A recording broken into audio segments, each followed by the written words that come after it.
Welcome. How's everybody doing this morning? Oh, you can do better than that. How's everybody doing this morning? Okay, welcome, welcome, welcome.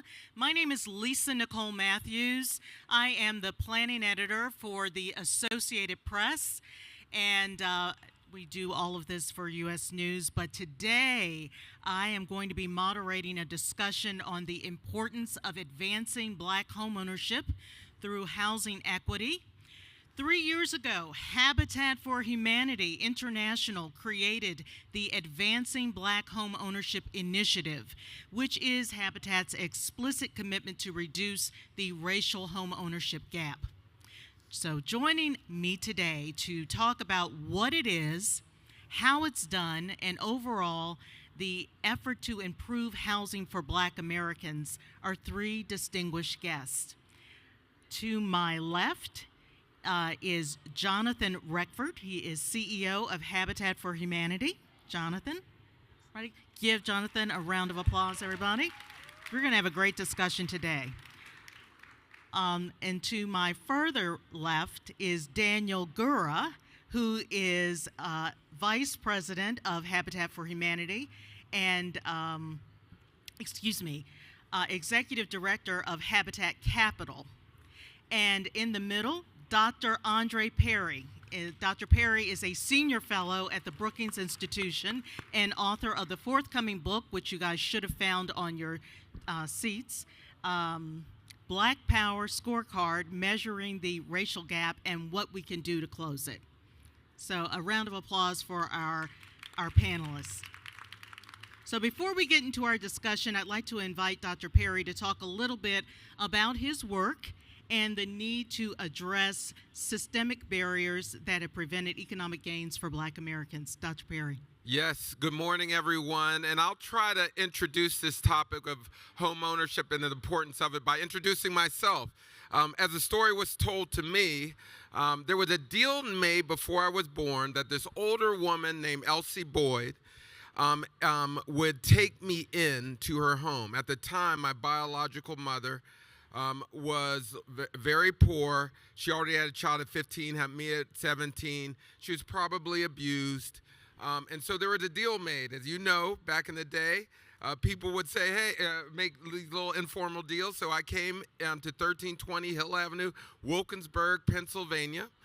And she took me in. She took in other kids. She raised about between 12 to 15 kids of varying durations during my life. Some would stay a few weeks, some would stay a few years. I would stay from birth to I graduated from college.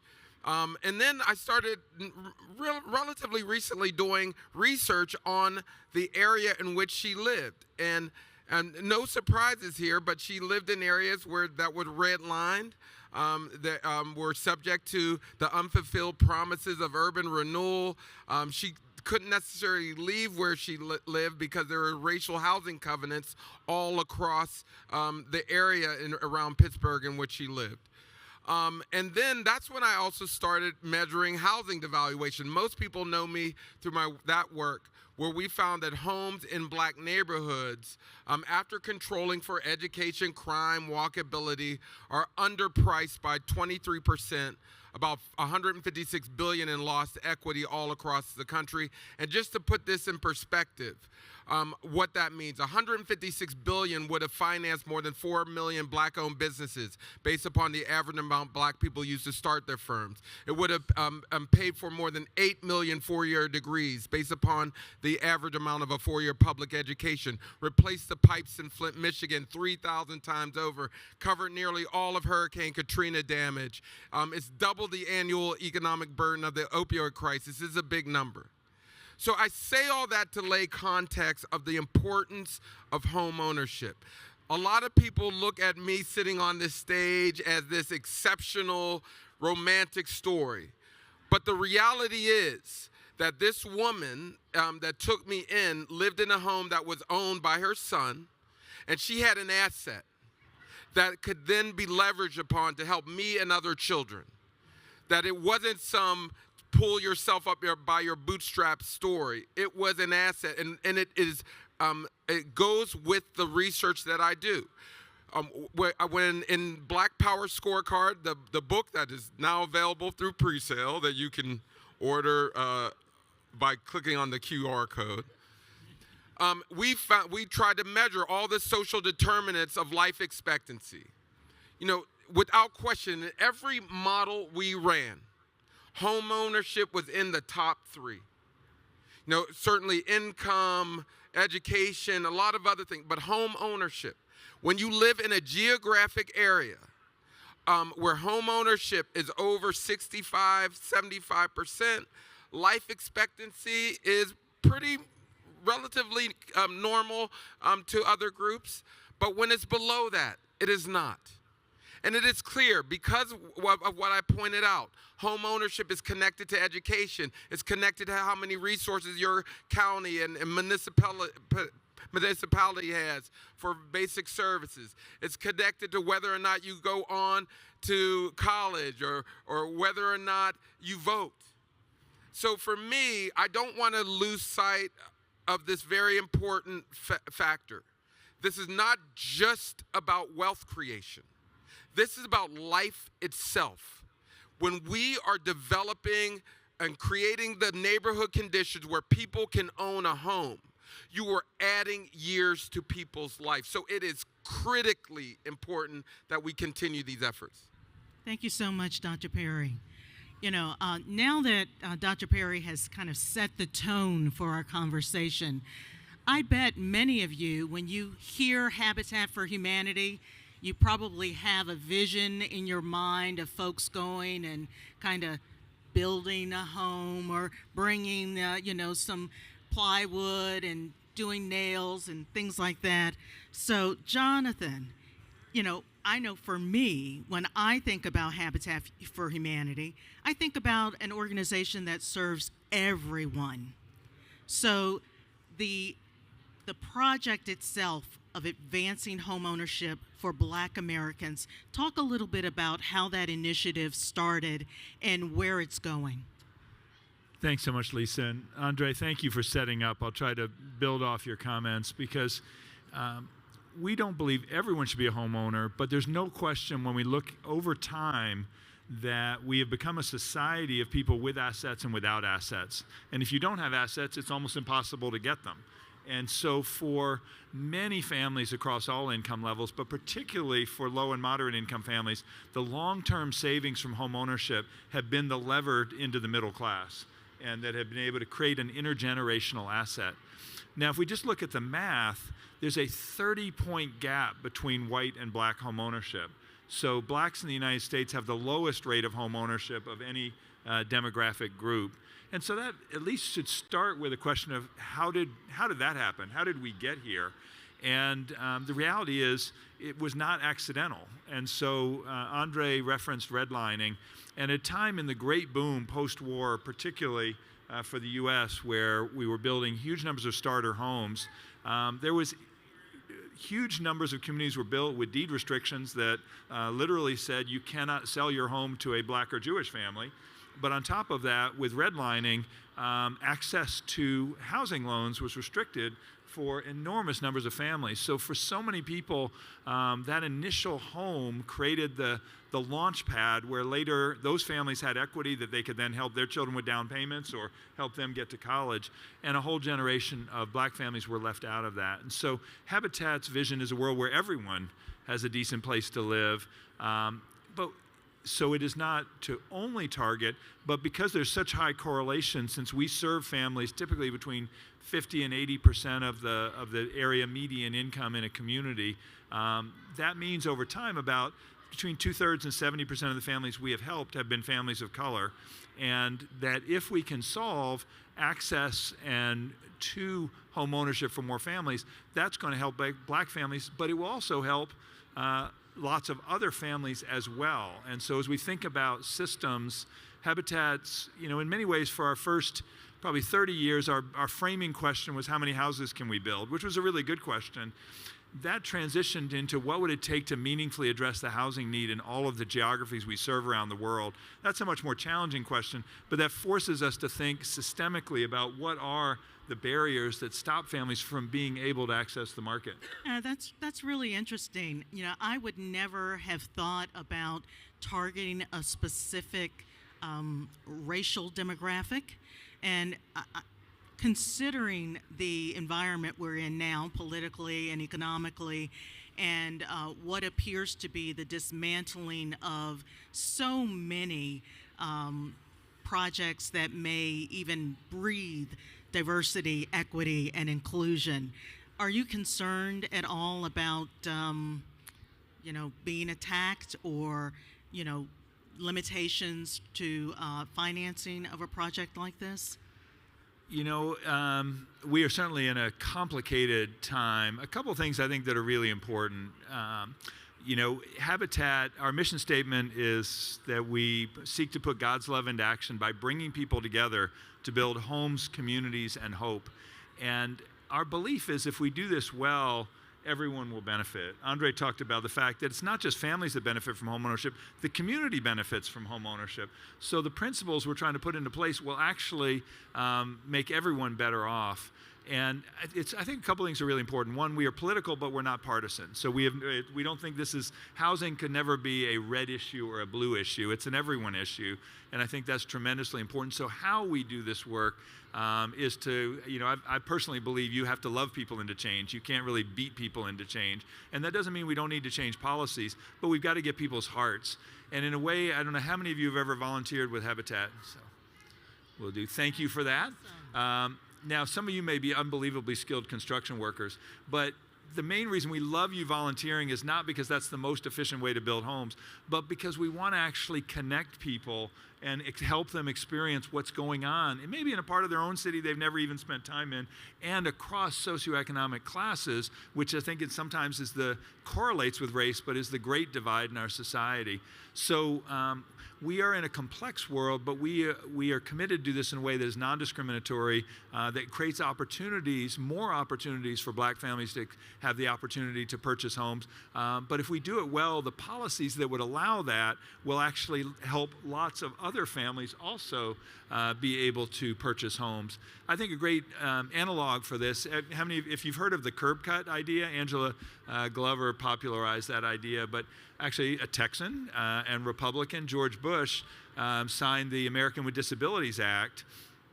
And that was primarily aimed at making sure that people in wheelchairs could actually go cross streets and get up sidewalks. Well, it turns out curb cuts were good for lots of people. It was good for skateboarders, it was good for bicycles, it was good for people dragging their luggage. It was, so there were a lot of societal benefits to doing something that created access for a particular group that had been marginalized or had barriers to access. And I think that's the way to think about it.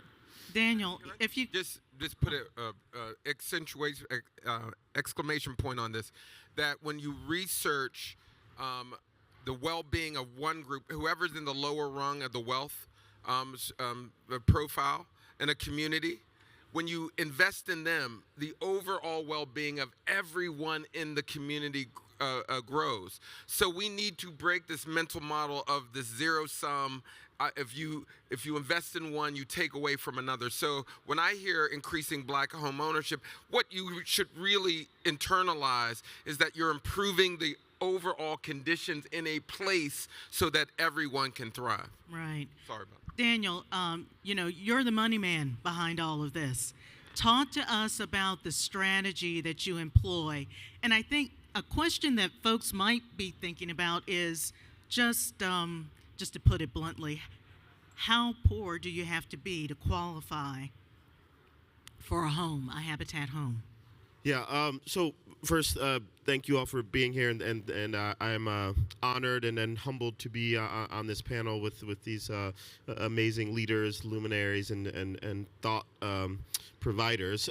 So I'll start with your last question first, and then I'll roll back. So I think first and foremost, we do not think about any of the homeowners that we work with in terms of with Habitat as being poor. So first off, right, there's a spectrum in all all things. Fundamentally, what we do and how we work is based on, there's some acronyms.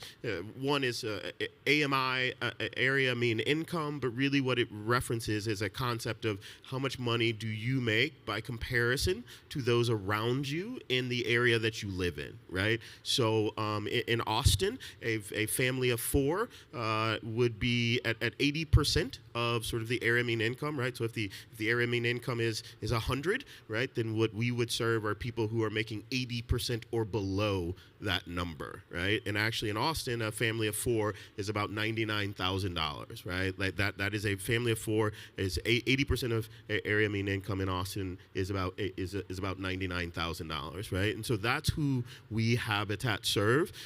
HUD, which is obviously a division of the federal government that many of you probably know, has some definitions around sort of like who sort of qualifies as being lower income, right? So we do not serve anyone we certainly would not call them poor, right? But people who are lower income. And sort of our focus and goal is to figure out how do we create the ecosystem and the dynamics to ensure that those that are lower income have the opportunity to become homeowners. And that's really our focus. How does it work? First off, one of the biggest ways it works is through a lot of your amazing donations and generosity and volunteership. So again, thank you all in the audience who've been a part of that. But the real kind of way in which that our affiliates focus is how do we combine both that philanthropy as well as, really importantly, the classic dynamics that exist within the classic ecosystem of a mortgage, right? A repayment mechanism and system. And really what I think is kind of the maybe sometimes not understood, but is very important within the Habitat context is that really we start with finding people who are eligible and ready to be homeowners, right, and helping them both understand and know that fact, because that's one of the biggest things that exists in the marketplace is a lot of people who are eligible and ready to be homeowners just don't know. Right. They don't know because they either haven't trusted banks or banks aren't talking to them, and they don't know that in fact they're ready. So they have all the skills. How do you go about finding those people? How do you target the communities where you want to do this kind of development? Yeah, so I mean, one of the biggest ways that we do that is our affiliates are actually in the community, right? And so there was a time, and if people sort of, Dr. Perry was talking about this, and I think Jonathan alluded to it as well. There was a time years ago where most people got their mortgages from a community bank that was there.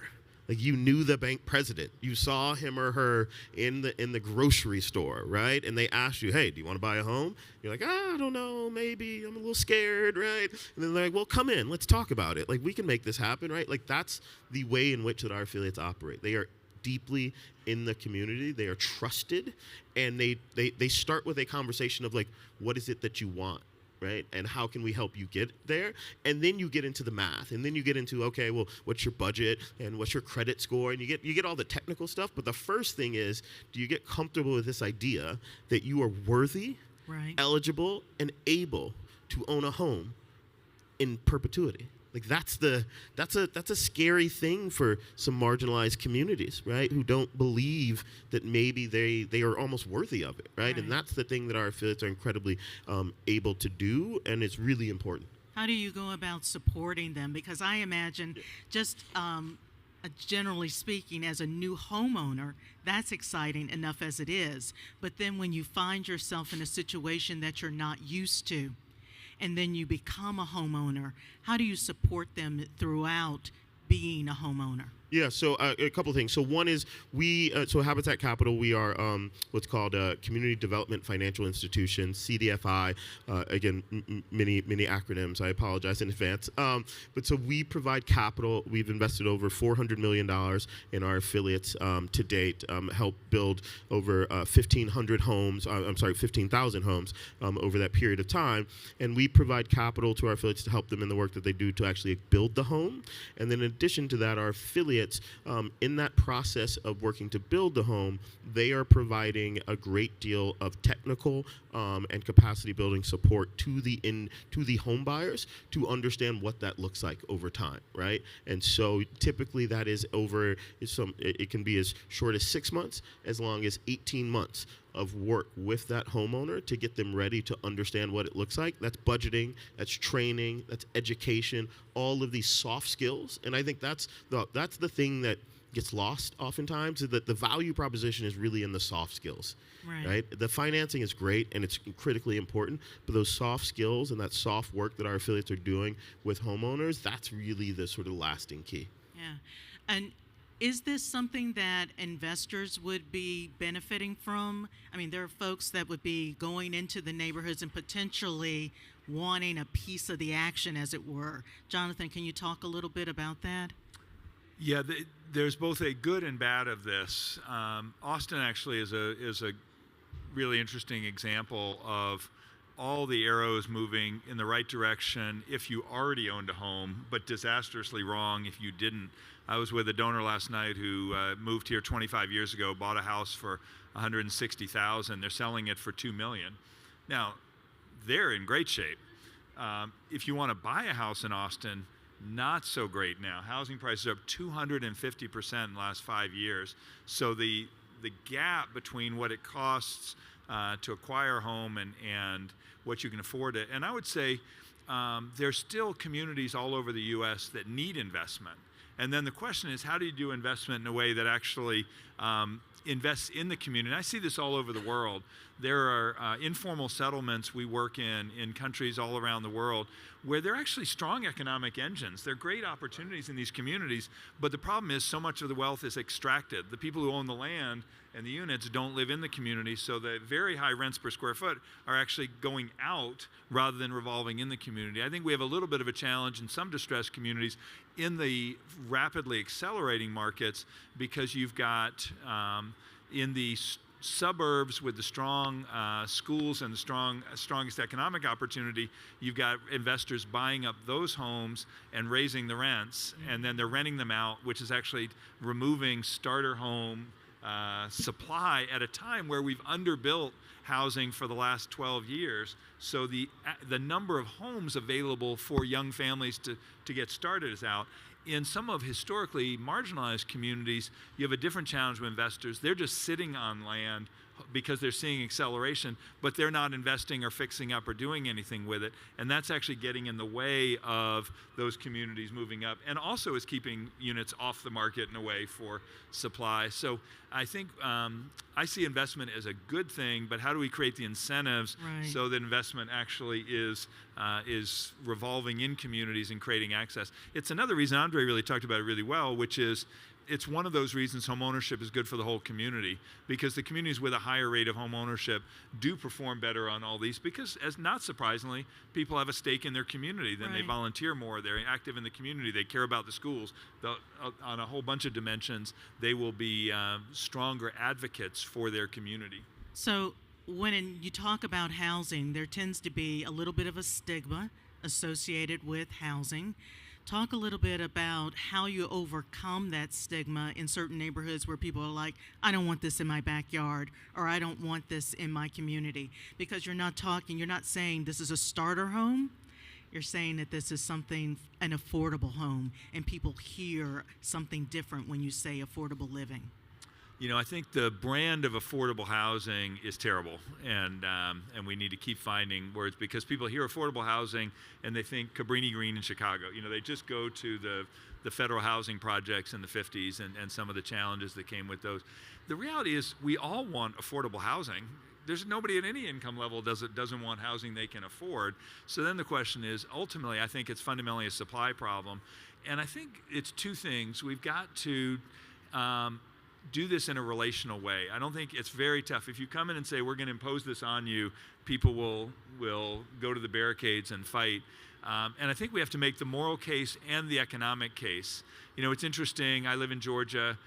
In Georgia, the governor, who's a conservative Republican, is trying to actually loosen local zoning because they've recruited a lot of factories to Georgia, and now they can't hire workers because they don't have housing. So it's actually holding back the economy because in the local communities, they don't want those apartments built. The other thing is actually, this is where we need to bring data, because it's an emotional thing. Because, it goes to our whole thesis, most people's primary asset is the home they own. Whether they're liberal or conservative, they're very nervous about anything that they think will hurt their property value. Now, the reality is increasing density along transit, putting more units of housing in a community will not do that. But we've got to actually help people understand the realities of it. And then we've got to make it personal and friendly. And so I think, again, that's one of the reasons we love having 1 million people come out and volunteer with Habitat in the U.S. is we want to actually do more education. Not that we do want their muscles, but we also want their hearts and their heads so that they become those yes in my backyard folks who actually say, no, we actually our air will be cleaner, traffic will be better. There are a whole bunch of things that will work better if people can live closer to where they work. Right. And Jonathan, you just touched on something that Dr. Perry was talking about. Why does it matter? Why is it good to invest in Black communities? Dr. Perry. Yeah, I will say this, that nothing grows without investment. First of all, I don't care if you're talking about housing, education, anything. So investment is required for growth. In addition, you get worse outcomes across a number of sectors when you don't have resources.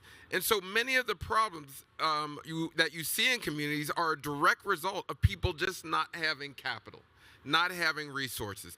And for Black families, a lot of that comes from past discrimination.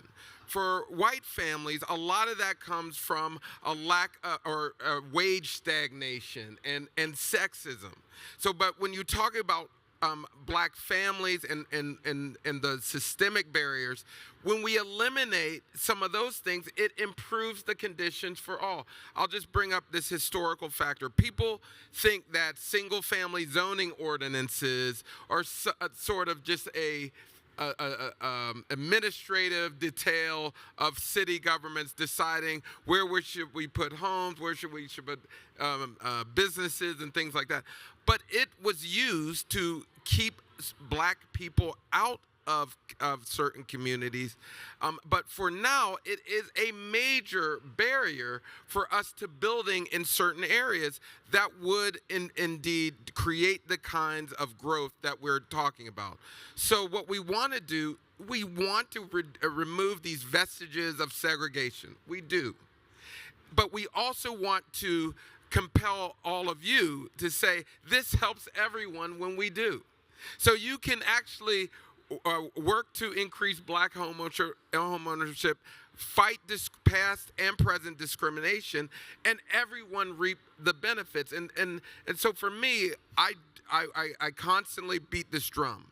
We have yet to realize the benefits of diversity. When you have communities that are working together, going to school together, when we're investing in each other, we're growing that proverbial pie. Right. That we get more productivity, Right. that we increase and improve outcomes. We reduce spending on things like crime and education because people are naturally growing. So for me, this is just a reminder, nothing grows without investment, but we also must address resource deprivation that hurts everyone in the process. Right. And can I just to go ahead, Daniel. tie maybe two things, real life example, right? We've also done this before, right? Yeah. As we've said, right? The GI Bill is one of the great examples. I know, Dr. Perry, I believe your mother, your sort of pseudo mother, that's how bought her home through the GI Bill. I lived in Stuytown, 14th and 1st in New York, which is one of the biggest sort of basically projects built out of the GI sort of bill for veterans coming back. Like, we've done this before, and with unbelievable success, right? Like, it can work if we are committed to it and do it, and understand that lifted all boats. Yeah, well, there's still the cycle of poverty. So how do you break that cycle, Jonathan? Yeah, that's a big question. And I want to be really clear. Housing is not going to solve everything, but in many ways it's a prerequisite for all the other pieces. So when we think about really breaking the cycle, you've got to have communities where people have jobs that pay fair wages. They've got to have housing. Now, they also need access to healthcare. They need access to schools. They need, that all the pieces have to come together. They need public safety. It's a holistic piece. But the data would show so overwhelmingly that while housing is not sufficient, it in many ways is a prerequisite. Because if you don't have stable housing, children don't stay healthy, then they don't do as well in school. And what we find is, I would add to it Raj Chetty's data that if you want social mobility, which is a key part of breaking the cycle of poverty, we want to create mixed income, mixed use communities. But increasingly over the past 75 years in particular, we have created economically segregated communities, and the data would show that children from low-income families in mixed-income communities still actually have quite high social mobility.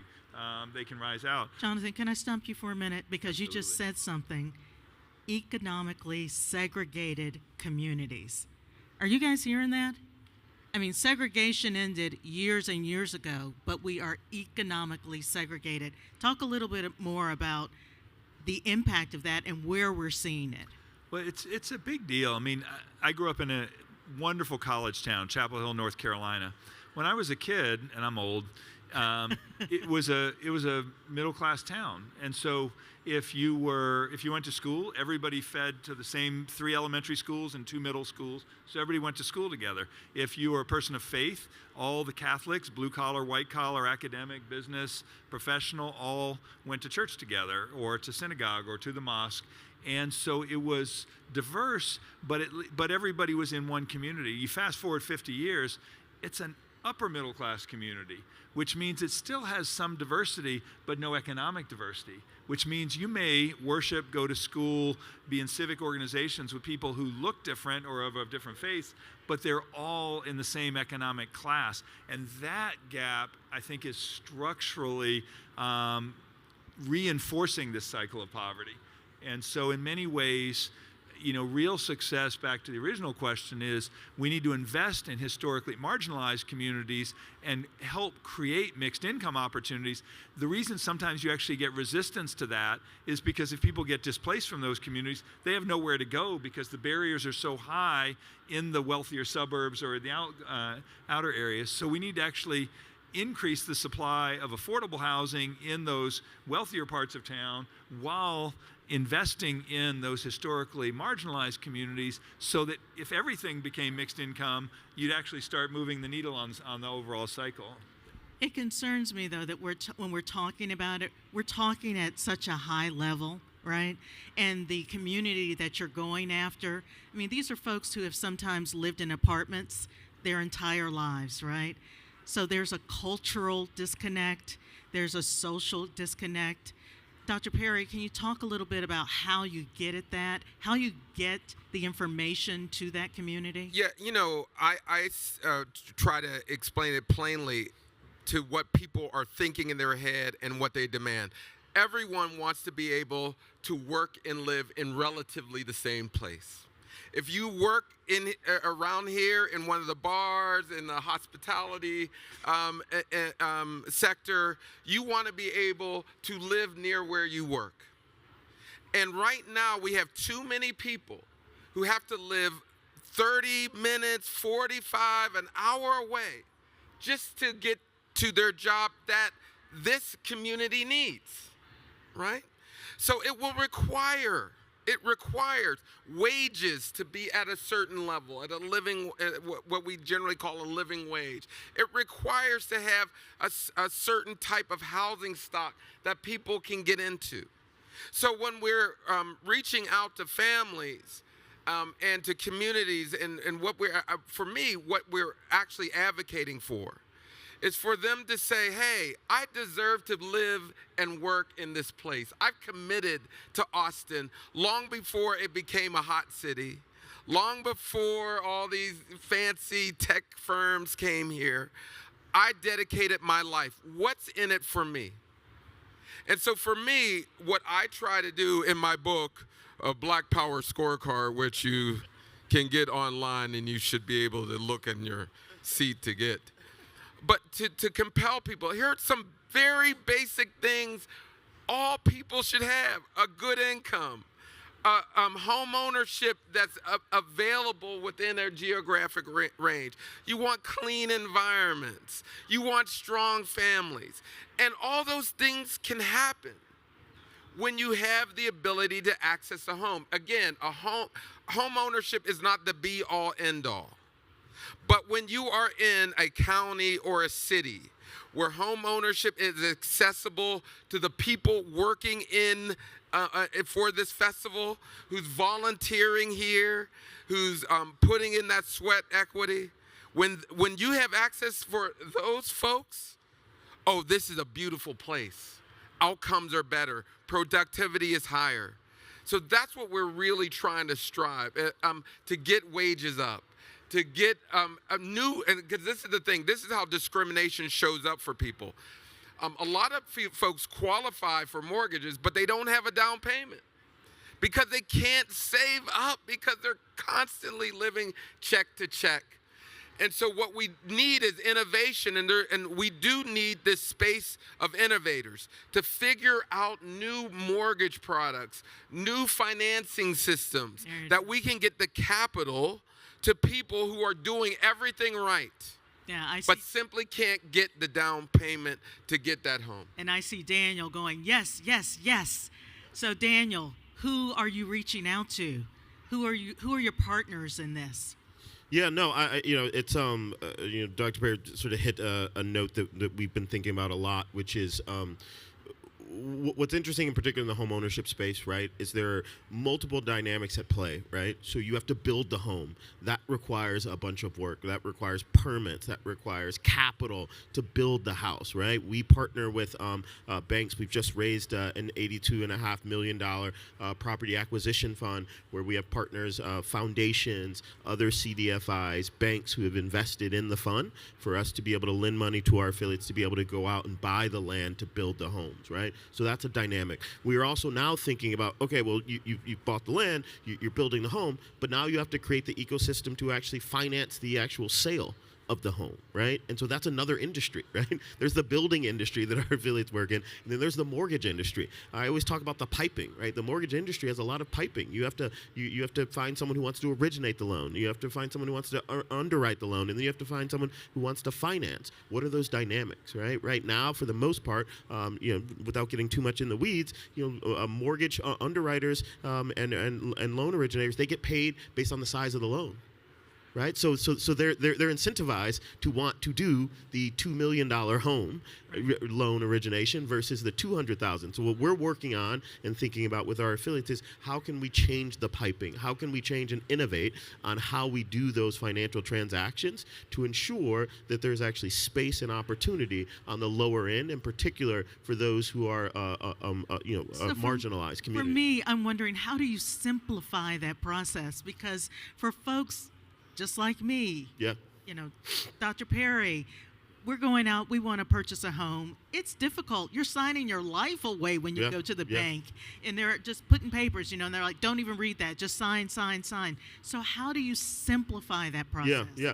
I mean, I think, one of the ways that you do it is by making it a people-centric transaction, as opposed to being like an asset-centric transaction, right? So it's talking to people, again, going back to this model of, when you had a community bank type model where, again, it was this was a step in sort of your life journey, right? Home ownership was a step in your life journey. Then maybe the next would be retirement, and then within the context of then saving money for your kids for college or whatnot, right? So I think A, making it people-centric, and then B, also talking to people where they are, right, and understanding sort of what it is that they do and don't know, and also thinking about it in terms of like, what is it that you're trying to do? Really what you're trying to do is stabilize your life in home ownership, right? Take things that are variable and fix them and create a level of ongoing certainty. That's really what it is, right? It's less about some big asset play, like maybe and hopefully you'll gain wealth from it, but it's about stabilization. And that's really what we're trying to do, and that's how our affiliates, I think, for the most part, think about it. When you talk to people in that way, it's really powerful. Go ahead, Jonathan. I want to, if you'll bear with me for a second, I'm going to give an example from a completely different context and then bring it back around. So we work in 70 countries, some extremely low income. And when we started to think about how do you do systems change, we were really focused on the global south with the assumption that has turned out to be no longer true, that the markets were fairly effectively creating enough housing in wealthy countries. We fast forward, that's no longer true. So take Nepal, a country I love, extremely low income. There are whole groups of women particularly who have lived on their land for generations but don't have the legal right to own their land. That's a huge deal because if you think about it, that goes to assets. So you think about divorce, inheritance, abuse, all the implications if they don't have a legal right to that asset. So our primary advocacy efforts were around getting them the property rights, because in some ways it doesn't make sense to invest in upgrading your housing unless you know you can get the benefit of that investment. So in this case, we were able to successfully help these women get the right to own their land and have title. Now that they have title, the question is, how do you get money to be able to improve to Daniel's exact point? So we actually helped create a new asset class in housing microfinance, which were not whole mortgages, but small home improvement loans for very low income families. So incrementally, they could start improving their house. So the ability to say, okay, now we could actually have a cement floor instead of a dirt floor. Unbelievable health implications for the family, or a proper roof so it doesn't leak, or a room so the boys and girls could be separated, maybe run a small business out. And then over time, that family, then the next step is, could you improve building materials? So working with a big corporate partner to develop a much better bamboo building material that is treated, strong, environmentally friendly and renewable, and low cost. So starting, can you actually help them build a better quality home? And if you start playing through and then giving them the education to know how to manage that project, now you fast forward, in the US, all of a sudden the market's broken. We are not creating enough housing for our communities. And some of those same principles are still true. We got to deal with land. The zoning is actually in the way of people being able to have access. Finance, access to finance, there's a huge gap between who can have access to a mortgage now. And so can we come up with new ways to make sure there's financial access? And then can we come up with better building materials? How do we build more efficiently, faster? Can we think differently about housing? Can we increase density? And then to your last point, how do you do consumer education?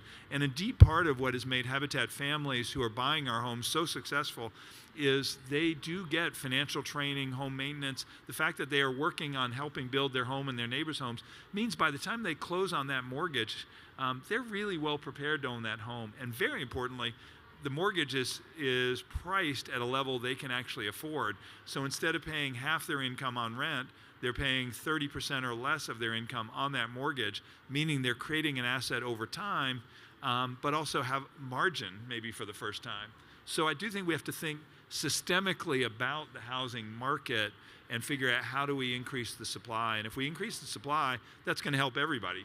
Where are you focusing right now? You're being very strategic, I know, but can you talk about the communities where you're planning to put some of these neighborhoods, specifically Daniel or Jonathan? Yeah, I mean, the beautiful and challenging part, but I love, and Daniel said earlier, is we work in 1,000 communities across the U.S., and in each community, Habitat is a local organization. So I think we have our friends from Austin Habitat right here who are doing great work. And I would say we're trying in two ways. We are directly, and have been for a long time, focused on historically marginalized communities to think about how do we help be a part of revitalization, how do we part of holistic approaches to revitalize communities. The other side, though, is how do we create opportunities more broadly. Austin's got a great project where there's going to be a huge new master plan community of 2,500 homes.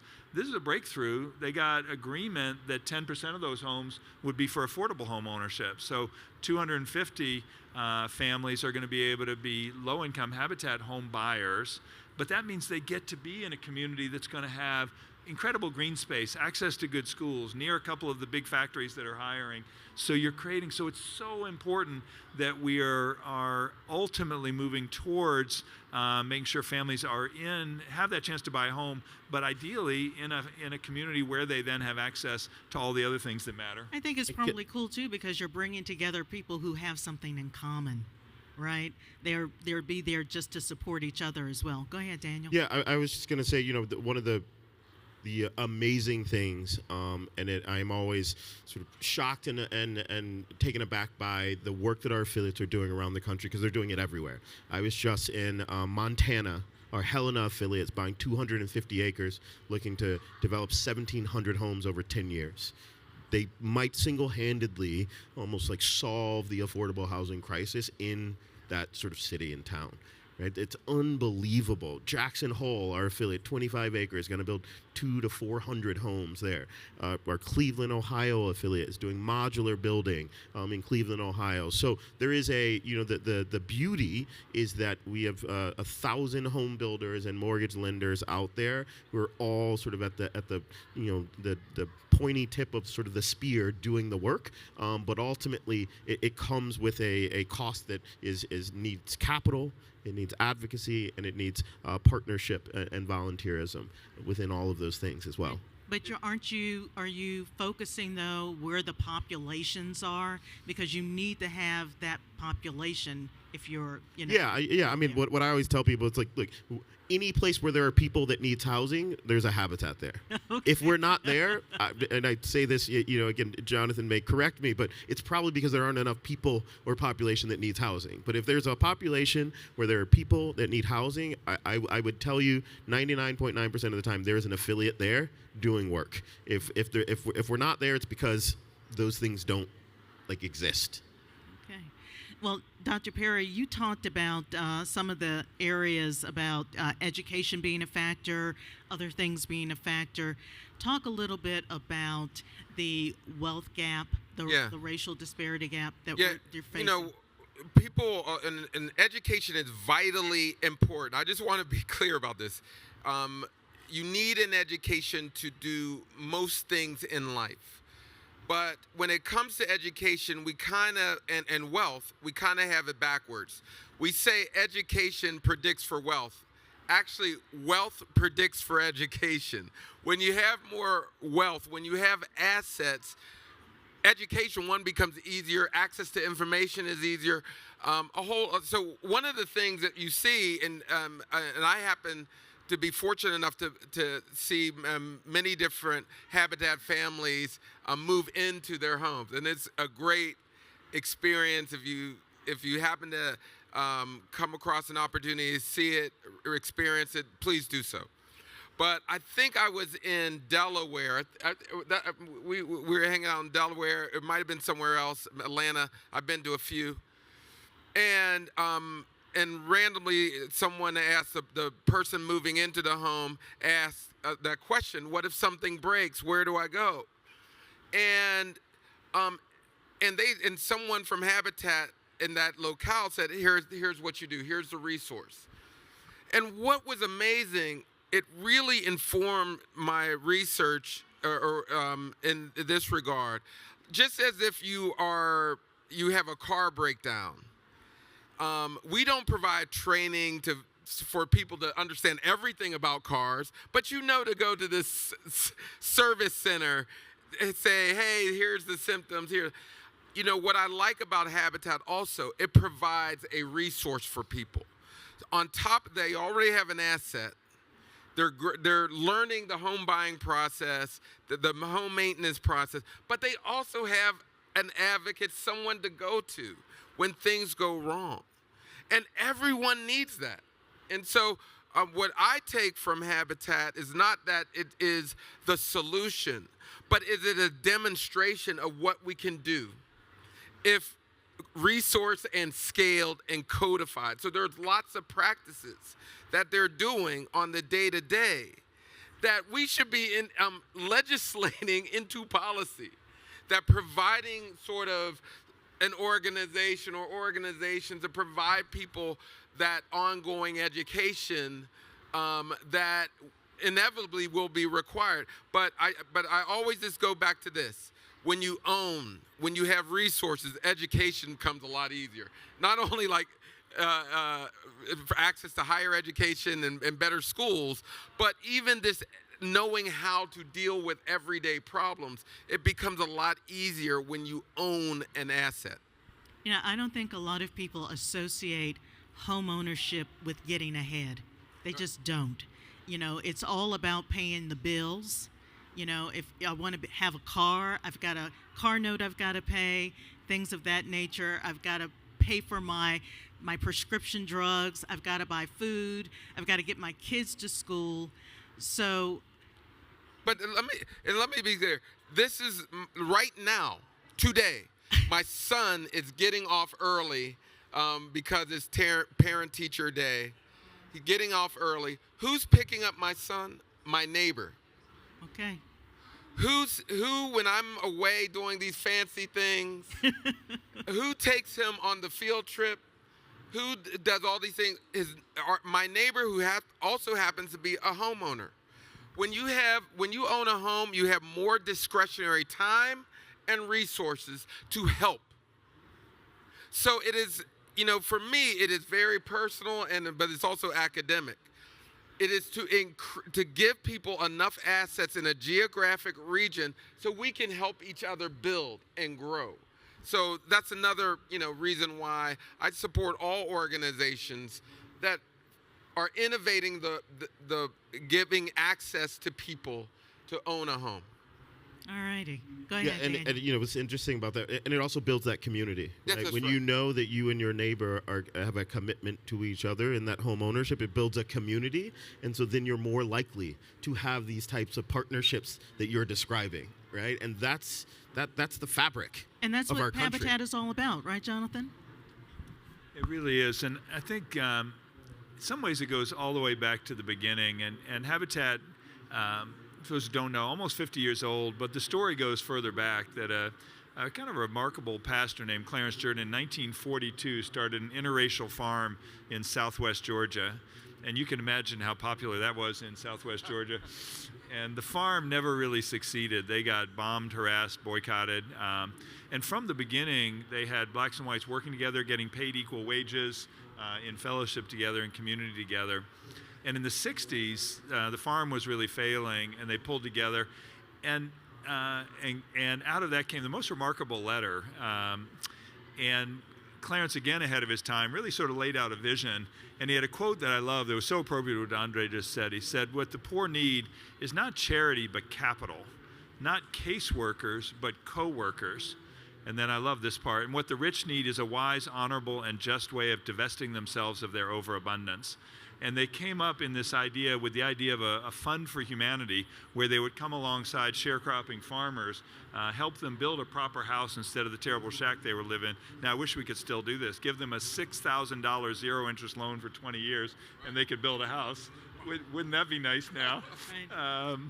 But the principles have actually really endured. And, you know, many of you may be facing this in your own communities now. The practical reality is just in the last 5 years have been the worst period really in modern times for the gap between what a family can afford and what it costs to create a unit of housing.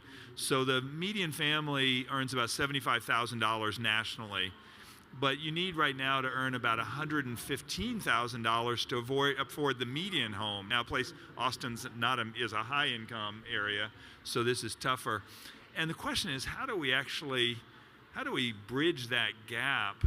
Because the double problem that's insidious now is if you're on the lower end of that spectrum, you're paying between 30 and 60% of your income on rent, which means you have no margin at all. And if you have no margin, how do you ever get started? And I think that's the idea that's been deeply embedded, which is Habitat, one of the early beginning innovations was you didn't have to bring a cash down payment.